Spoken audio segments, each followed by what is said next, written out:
now we're going to work on half guard pass number 5. So I'm inside of Dan's half guard. And he has a tight underhook here. If he has a tight underhook and I'm going to have trouble pummeling underneath this arm, I'm going to capture the elbow. So I go from one side to the other, capturing the elbow. Now at the same time I'm flattening him out and I'm sitting my butt to the ground. I'm also going to take this arm and put the elbow against the hip, because one of his reactions is going to be to push me this way, and this creates a nice little frame so it keeps me from going that way. My hand is out, I have a wide base on this side, my foot behind him provides me with a wide base on the opposite side.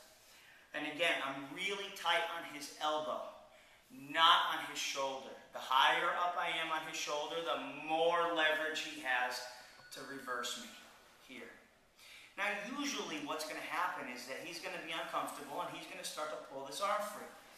When he does, I take up all the space. I push my elbow and my butt back, taking up the space.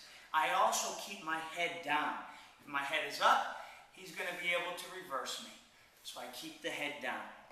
Now this hand here goes from his hip inside of his thigh. And I'm not grabbing on, holding for dear life. I'm just using it as a guide. I'm also bringing the outside knee up on the hip. Again, creating additional pressure.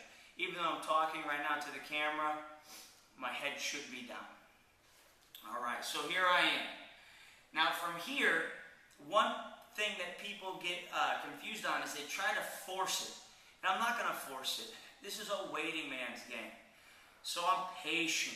I'll use the hip leverage. I'll begin to lift the knee, but I'm not going to go so fast that I lose position. Eventually, more often than not, he gets tired, he gets frustrated, anxious, and he creates space.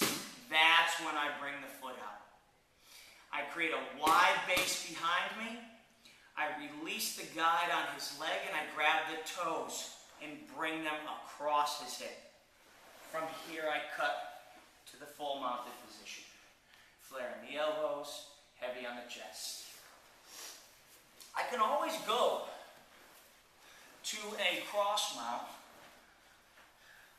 but you have a nice little opportunity to grab the toes and bring them across the hip. I grab the toes and not the shin, because if the toes start to bump into his legs, it's a red flag for him. And I don't just start to bring my leg over, because he'll jump into a half guard, recapture.